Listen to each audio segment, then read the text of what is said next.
All right, everyone, we've reached Friday. This is the final morning briefing from the Celtic Way this week, and it's been a busy old week, guys. I was just saying I'm quite looking forward to my weekend. I'll still be thinking about Celtic, still be talking about Celtic and stuff like this, but I'm looking forward to the weekend and the match on Sunday. How are you both today, Tony, Ryan? How's it going?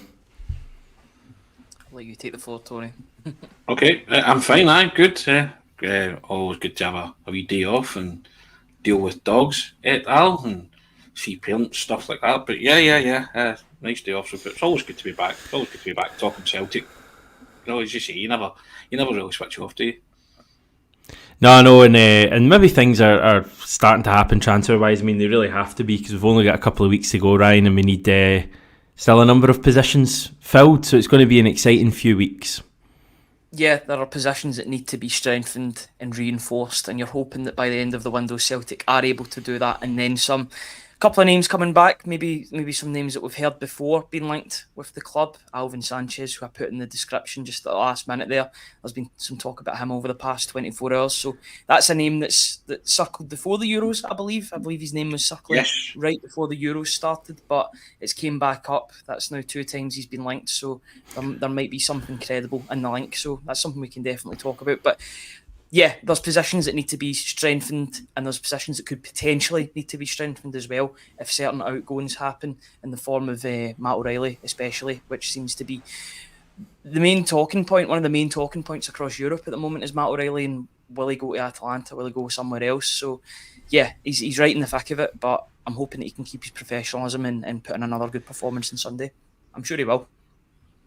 Yeah, I think he'll be absolutely fine. I was going to bring up the whole should we start him on Sunday, but I think after last Friday, I'll just let you two just simmer away. We might find another topic that gets you both going later. It's been a busy old week, hasn't it? We've got stuff to chat about today, everyone. So yeah, lovely to have you all with us. Great numbers this week, I think, summing up that everyone's feeling pretty good, or certainly invested in Celtic right now. I know we're always invested, but even more so right now. We do have this right now, guys, don't we?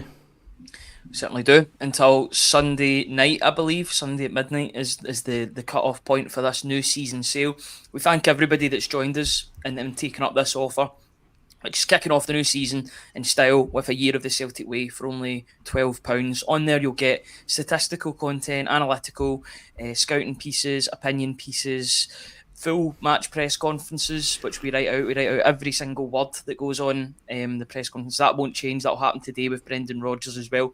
When we get the audio or video file, we'll write it up just so that you can skim through everything without needing to go and even watching the videos. And the fact that we highlight the question as well, we bold it so that you can actually just skim through and get the answers that you want to get rather than needing to skip through all the video and maybe hit about 500 ads while you're doing so. So that's definitely that's on the website. We've got instant analysis, player ratings as well. So it's a great offer, £12 for a full year. That'll be you sorted until the middle of August next year. So if you are interested, www.celticway.co.uk/subscribe.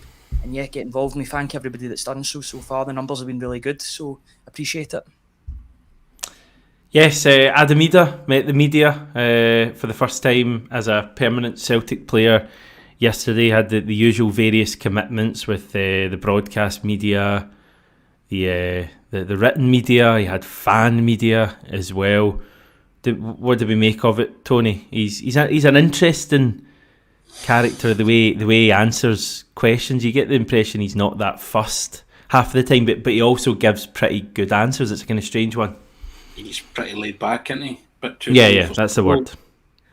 Yeah, too cool for school and relax, simmer. What was all the fuss about? He knew where he wanted to be. He knew where he was going to be headed. He's talking about all you in the comments, guys. He's talking about you in the comments. Because we were definitely all perfectly calm for the last 5 or 6 weeks, definitely. I was quite calm about it, I'd say. You were. I was. I'm not running away from that. I always felt he was going to be a Celtic player from the minute Roger spoke about him in the Hampden Auditorium. And I just thought, right, okay, no, tick, mark that, he'll come, just a question of when. And Idah seems to have felt the same way, based on what he said. I think I think Adam Idah was told, go back to Norwich, as I said before, jump through their hoops, but we'll see you before the season starts or at some point in August. So, because Adam Idah said himself, I had a great summer. I went on holiday. I was chilled. I was relaxed. I left stuff in Glasgow. I had storage units in Glasgow. So, what's the big deal? And then I'm here to score goals for Celtic. I'm here to win trophies. The Champions League being a big thing for him. People saying, can he do it in the Champions League, or he's not the man to take Celtic forward in the Champions League. We will find that out in the fullness of time.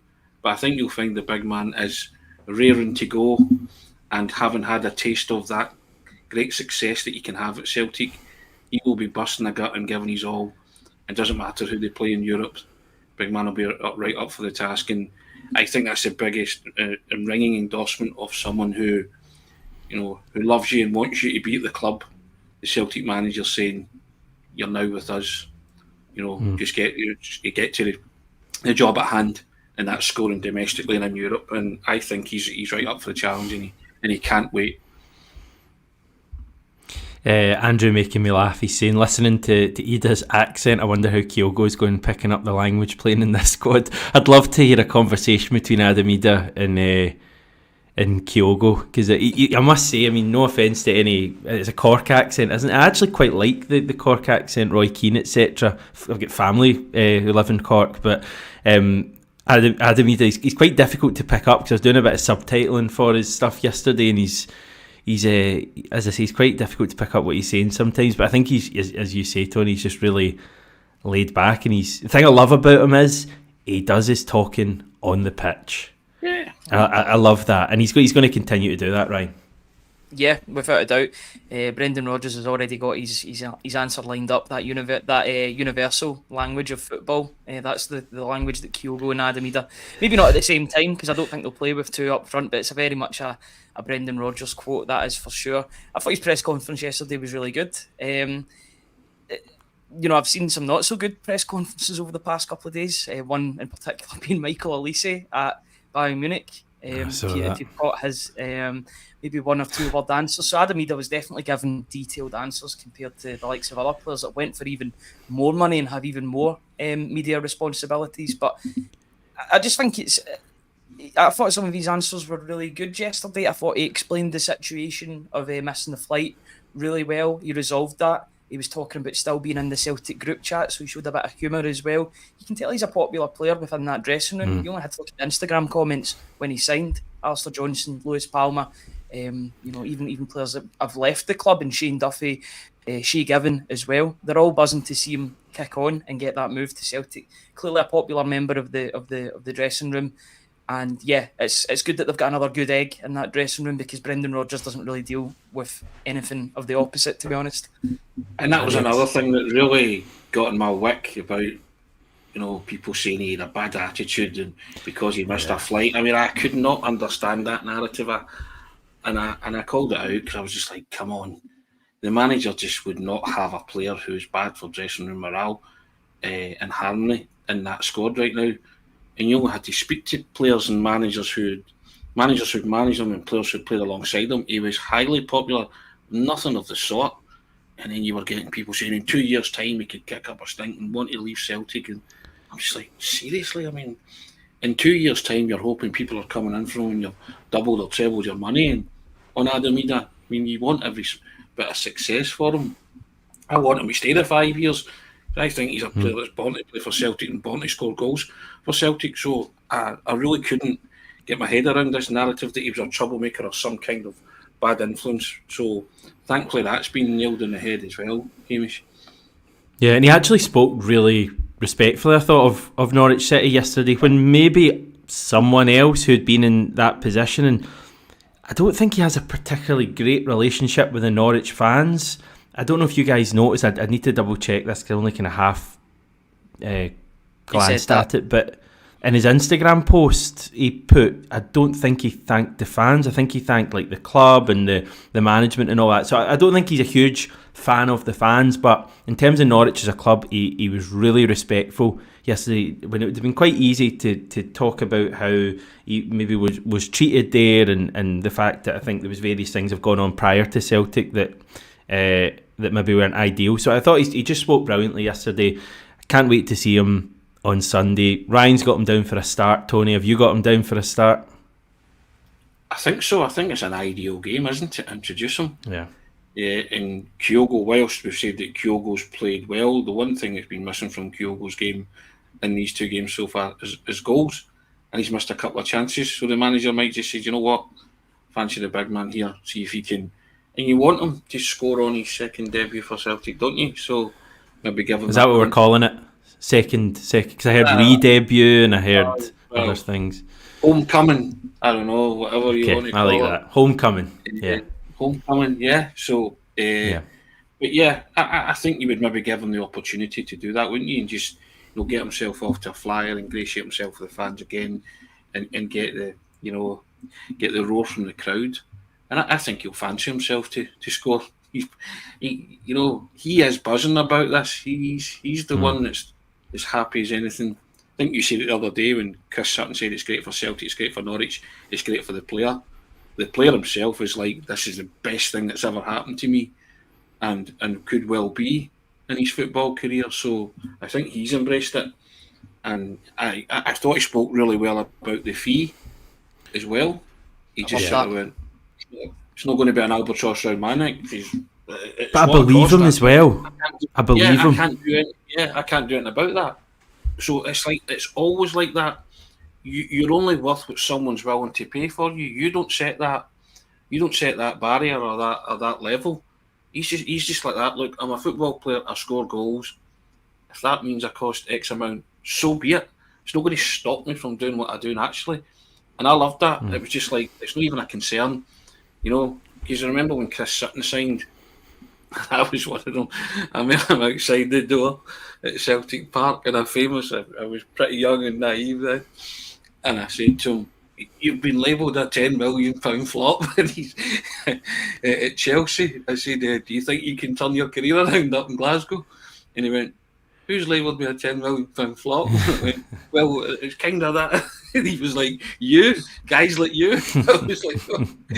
That way. And I didn't know what to do. I was kind of like, but he was kind of laughing, And I said, and he said to me, as in terms of resurrecting my career in Glasgow, and he said that famously, "I'm not here for a look around, son."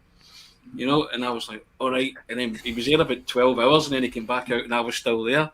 And then he spoke to me, and he gave me everything. But it was just kind of, that way you're just like, guys, football players don't determine their value. It's determined by other factors, and they don't really care. Yeah. They just want to play football, So that was the point I'm driving at. He just wasn't caring about the whole kind of, your $9.5 million or making that a big thing in his life. Yeah, but it's one thing saying it, but I also believe him when he says, and that's a big thing. Ryan. Yeah, I just want to bring up the comment that he did make, because I think he did allude to that in his press conference as well, about the connection or lack of connection he had with the Norwich fans. So he was asked, why do you think it's the case? What is it about the club that gives you that confidence that you're going to kick on and succeed? And he replied saying, the connection I had with people, but not just the players and the staff, but the fans, they make the difference. I didn't have the best connection or treatment with the fans at Norwich, so it does make a difference. Those are the words that came out of his mouth. He clearly has he does have a special relationship because of the way it ended with the fans at Celtic, but that's something that can be worked on even more so. And I think it's going to be like a hero's welcome on Sunday, regardless if he starts or if he comes off the bench. He will be making an appearance. The roar of the crowd is going to be something else.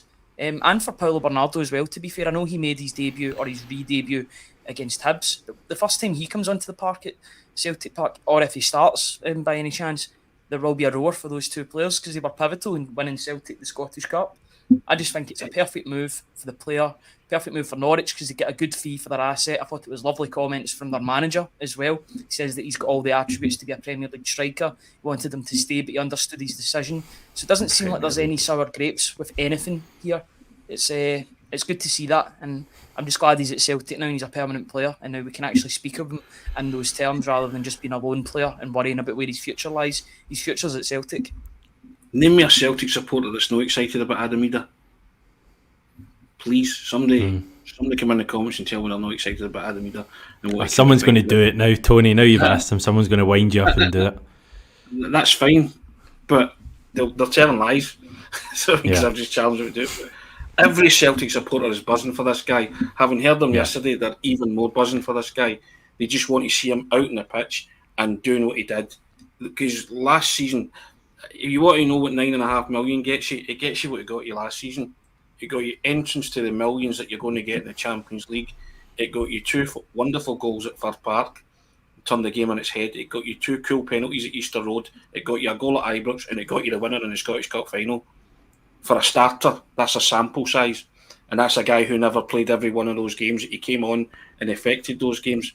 So his goals to minutes ratio is terrific. So can you imagine a full season with this guy, a full 5 seasons, if he stays there 5 years? I am.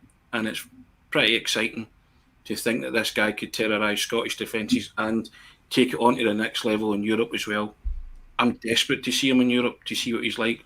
Against Champions League teams, and I think the manager sees that too. He sees somebody, the raw material there, that's somebody who could go on and prove himself to be a right good goal scorer for this football club. Yeah, I was just because I was doing a bit of research earlier into Kyogo and Idah, and when you mentioned the goals per minute record, Kyogo, this is since Idah signed in January. Kyogo managed a goal every 142 minutes. Idah was every 91 minutes. Now, I know it's a bit skewed because it's easier probably to come on as a sub and score. The point I really want to make is, of all the minutes that were available since Idah joined in January, Kyogo played 58% of those minutes last season. Idah played 42% on the pitch in terms of the total amount. I know there was periods when they were on the pitch together, but basically their time was very equal, and I think we're going to see something similar, probably even more equal this year. I think Brendan Rodgers is viewing it as having 2 number 1 strikers, and it's going to be great to see how it plays out. So we've both, I think all 3 of us have got Idah in for a start on Sunday. That would be magic. You want to talk about midfielders, Ryan? Were you speaking to someone yesterday to get a bit of insight? Yes, I was. I was speaking to the voice of EAFC yesterday, Derek Ray, about Albert, if I can say his name, Arne Engels. Now, people have been saying it's Engels, but I've got it under good authority that it's Engels for the player. You don't pronounce the G. So, yeah, I spoke to him for a good 20 minutes yesterday about the player, about the Augsburg player, and the reasons, why Celtic have been linked with the player, why the other Bundesliga teams, the other 10 that finished above Augsburg, didn't go in for him. And it was a great chat just in general about German football and the way it works and how they deal with their transfers. Transfer windows, the deadline day doesn't really happen in Germany unless it has to. It's basically one of those days it's like, right, it's the final day of the window.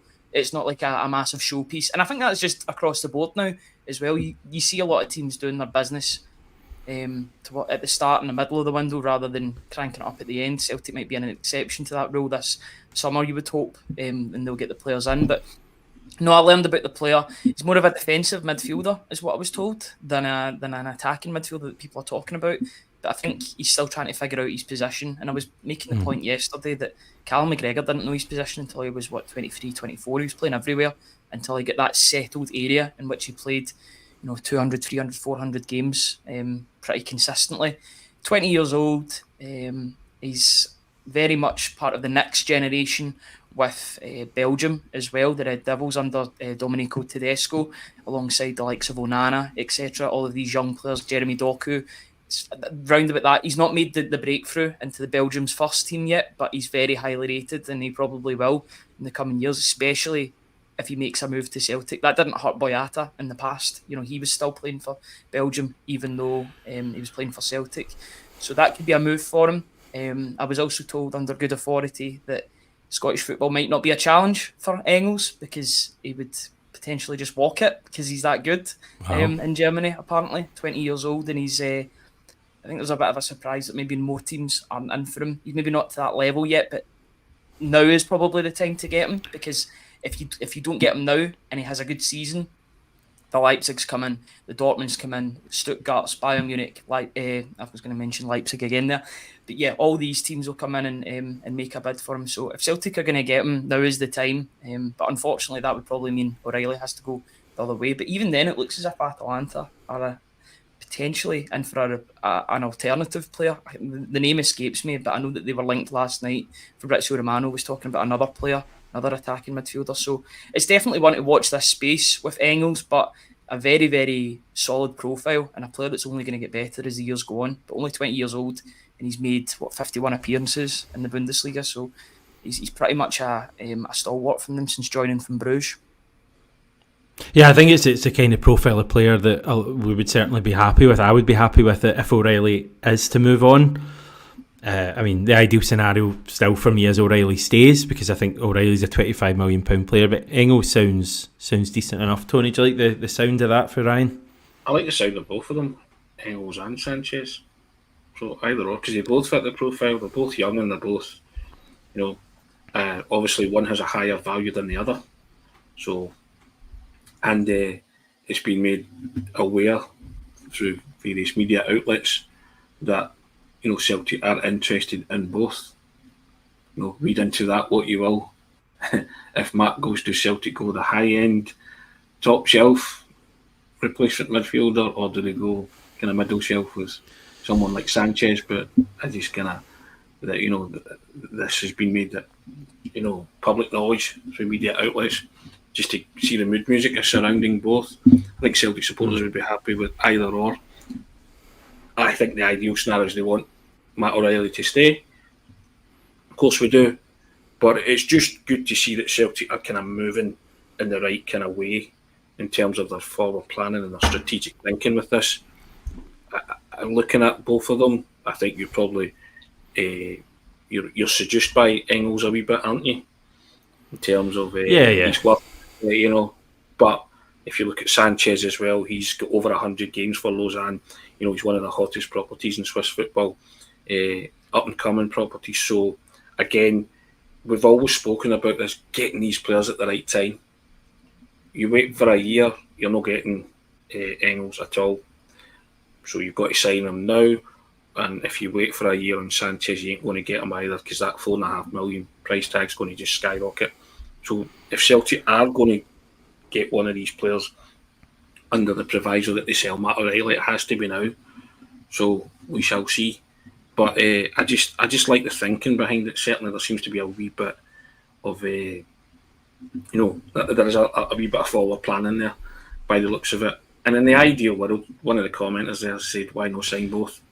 15 million quid you would get the pair, one at 10 million, one at 4.5. That's dream scenario, but you just know that's not the way Celtic operate.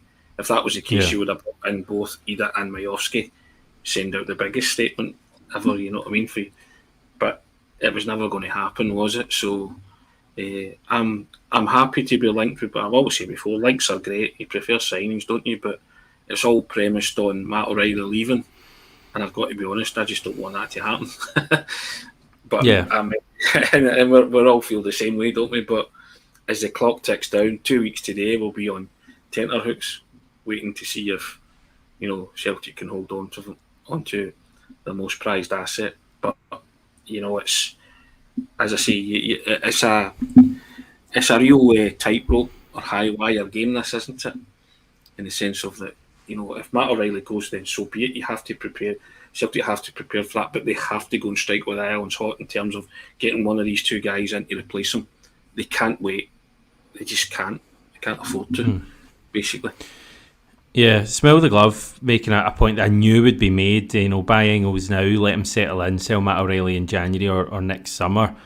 That is something that we did under Ange Postecoglou. I can't remember exactly who with. I know Johnson came in before Juranovic, but I feel like there was another example of I would think it was with Giakoumakis, wasn't it? Obviously didn't massively work out there, but the club did do that in the past. And I guess the issue with bringing someone like Engels in now, and if we do keep O'Reilly, there might be too many bodies in that midfield, given that we now have Bernardo there as well. Maybe too many players wanting game time. I don't think it's and maybe someone like Engels would want more guaranteed game time. I don't think it's a bad idea though to have your replacements coming in a bit before your players leave, if you know they're going to leave. I guess the issue Celtic have right now is they don't know, and we don't know for sure that Matt O'Reilly's going to leave, and we still hope that he stays. Like I think we all know the situation with Matt O'Reilly. I don't think there's anything going on behind the scenes that we don't know about. The club have a valuation of Matt O'Reilly, and when that is met, Matt O'Reilly's, they'll shake hands with Matt O'Reilly and wish him on his way, and he'll make us a hell of a lot of money. Until that moment, Matt O'Reilly's going to stay with us, and there's going to be no issue with that at all. You can see that the way he's playing so far, that'll keep up. So I guess that's where we're at with Matt O'Reilly. But I do think it's interesting. There's more midfielders coming up now. We've had the two you just mentioned, Engels and Sanchez. We even had Luke McCowan the other day. There've been a number of players. Tanner Tessman. There was a guy playing in MLS, wasn't there? So we've had a number of names mentioned. So I feel like things are ramping up, and that may be a sign that the club feel that maybe the offer for Matt O'Reilly isn't too far away. Yeah, I just think the valuation of Matt O'Reilly and the bids that have been going in, Atalanta will have that money when Koopmeiners gets sold. So it's that bridge. If Atalanta want the player, they're going to stump up the cash to get the player if they want the replacement for Koopmeiners. If Koopmeiners doesn't leave, and by all accounts he's very much out of the squad, he wasn't in the Super Cup squad for Atalanta. He wants to move to Juventus to play under Thiago Motta in that new look Juventus side. If that happens, then I would expect Matt O'Reilly to go to Atalanta, and it'd be a good move for him because he's playing in the Champions League, he's playing in Serie A. I think he'd only be there for a season or two before making a move to the likes of Juventus or the Premier League. I think it's a stopgap before he moves on to his next thing, because he'll show everybody how good that he is. But in an ideal world, I would want him to stay for another season. I think we've only scratched the surface with Matt O'Reilly. I hope that's the case. I hope we can see even better this season. I think he could keep up those numbers. I think he could be even more consistent next season in goals and assists. I think the sky's the limit for Matt O'Reilly. I don't think there's any... Celtic have put a valuation out there. If it's met, then he'll go. But if it isn't met, then they'll hold on to the player. And he's a consummate professional, so he's going to just play his football and play his game and work hard. He's just... not a perfect footballer, but he's a perfect individual to have in your team, and he's the sort of personality that Brendan Rodgers likes to have in his team. A guy that he can rely on, a guy that won't have his head turned or won't allow his head to be turned too much. Although the Atletico Madrid, you understand why that was the case for a couple of games, but the character of the player to come back, and he was Celtic's best player post-split in my opinion, or one of them. So it just shows you he's just a consummate professional, and for however long he's at the club, he'll be adored by the people that watch him. Yeah, it might just be a case of savouring Matt O'Reilly, and we'll hopefully get to savour him on Sunday. Although we did get a comment asking if O'Reilly should be rested this weekend. Would you make many changes, Tony? You're already shaking your head. Would you make many changes generally? I think we're talking. We spoke the other day. Would you want Sinazalo to come in and play the cup games? That's a change that I'm all for, and I'm not against it. If he goes with Kasper Schmeichel, I'm all for that as well. So it just comes down to what the manager might want to see, and I guess Adam Idah up front. I just think everybody's excited to see him, so just unleash him from the start. Protect Kyogo because he went off injured, didn't he, last week? And that's no slight on Kyogo, because I've said all week that Kyogo's had a brilliant contribution in the past couple of games. He just hasn't scored, and he's missed a couple of chances. So the situation's right for just to say to Adam Idah, right, on you go, do your thing, and no other changes as far as I can see. I wouldn't make any other changes. You don't have to, do you? Ralston could come in.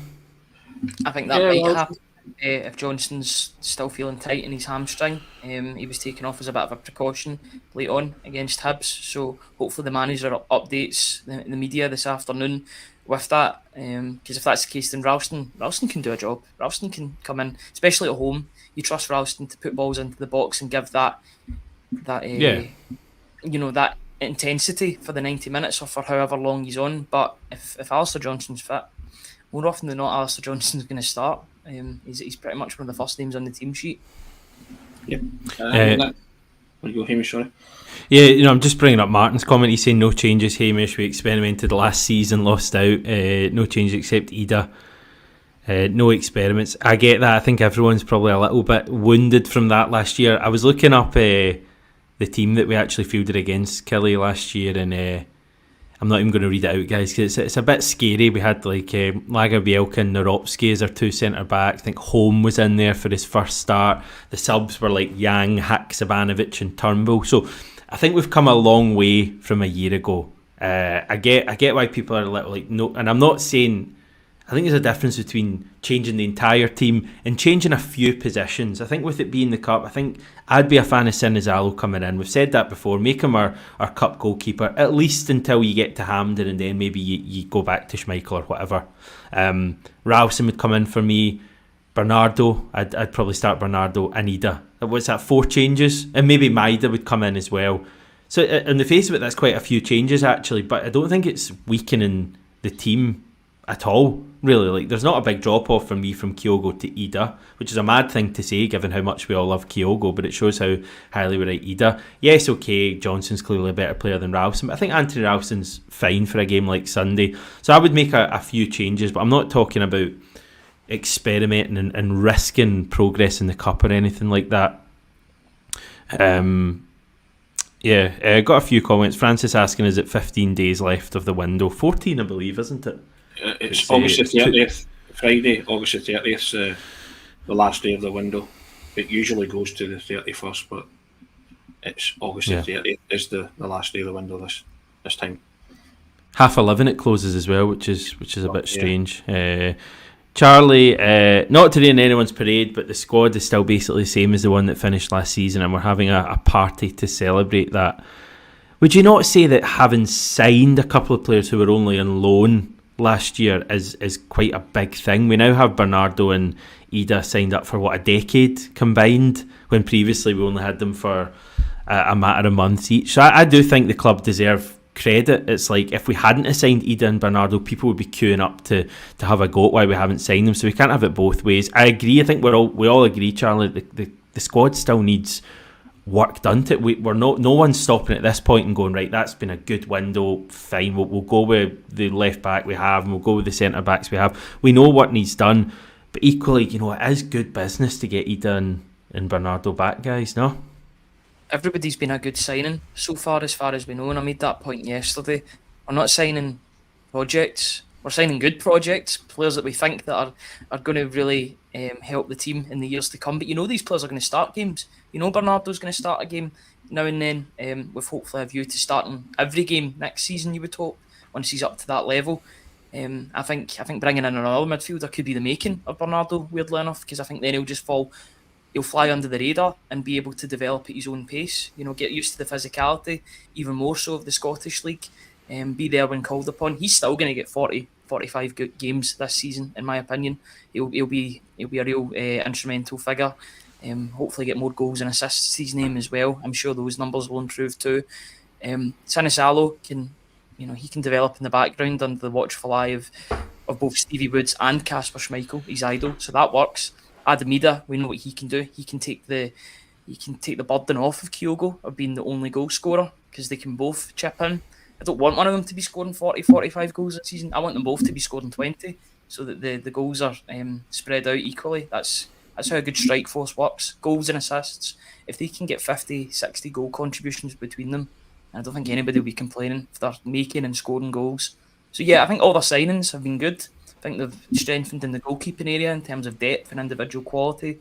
And let's just see what happens in the remaining 14 days. I've got no doubts that Celtic are going to sign at least another 2, maybe even 3 players. Yeah. You Hamish to sign a centre back, left back, and a midfielder. See if they pull that off, everybody will be delighted.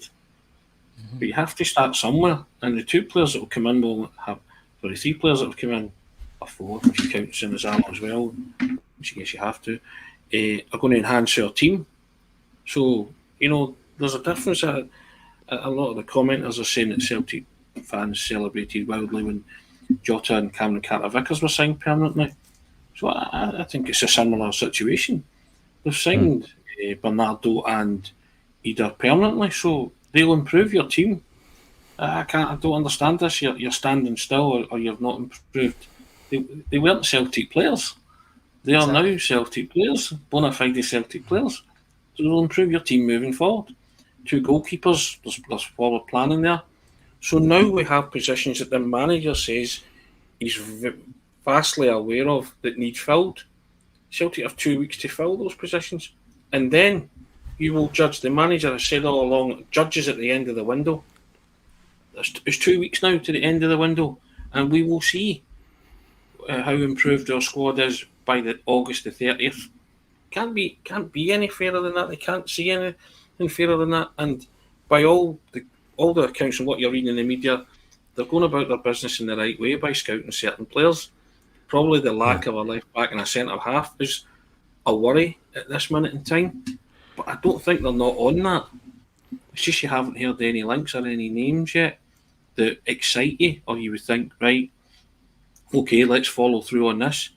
But believe me, the manager's all over it. He'll get asked again today. And I think, like Ryan, I'm hopeful of getting 2 of those. 3, I don't know if they'd be willing to do that, but it just depends. Again, a lot of that's premised on Matt O'Reilly leaving, isn't it? Yeah. So I still think they would be able to bring in a left back and a centre back. They need that for Champions League purposes, big time, and they'll need a Matt O'Reilly replacement if he goes. They're imperative for Champions League competitiveness. So we shall see. They're the major ones, left back, centre back. Final one I want to bring up, Mark, just saying, all right, guys, what do you think about the idea of recalling Johnny Kenny to be our third striker? We can tackle that one also with the likes of McCowan, Danny Armstrong, Owen Beck, enhance the depth of our squad potentially, and might help the old homegrown thing as well. In terms of your first point, it's one that I actually thought about because Brendan Rodgers has spoken about this third striker and it ideally being a young player, and I wonder if the club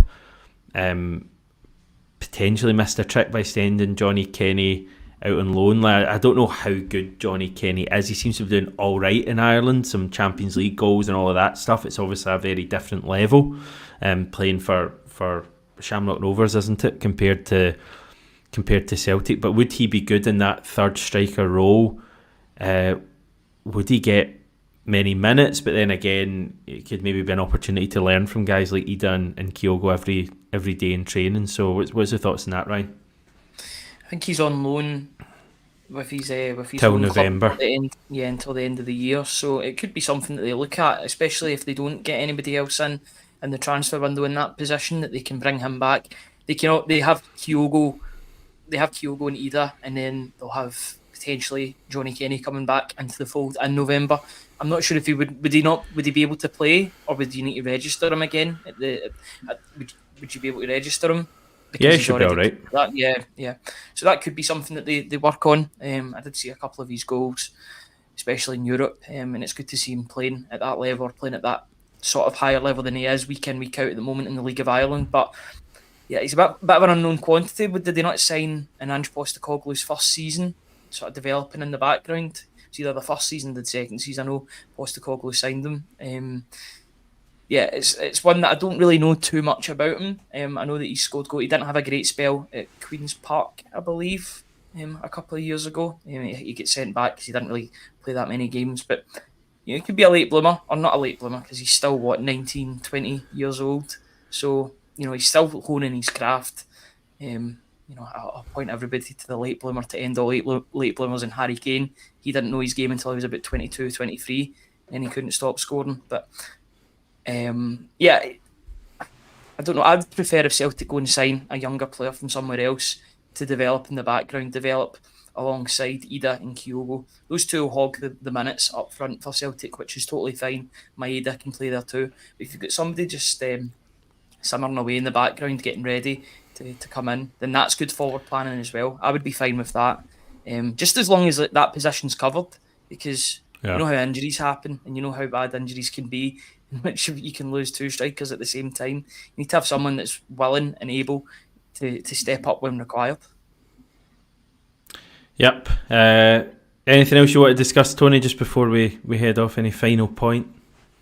Yeah, in terms of Johnny Kenny, he just seems to be kind of out of sight, out of mind. But whenever he does come into your mind, he's scoring goals in Ireland, and people say it's I get that it's a different level, but strikers are judged on scoring goals.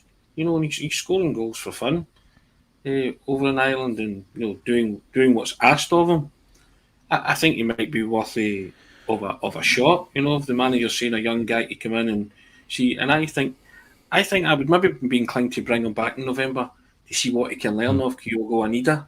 To say, look, study those two, because there will come a time when I'm going to come to you and ask you, to perform for me. So I would be inclined to do that, and then see what he's learned in Ireland from playing competitive football, and can he bring it back to Celtic? Lots of people question whether he's the standard required.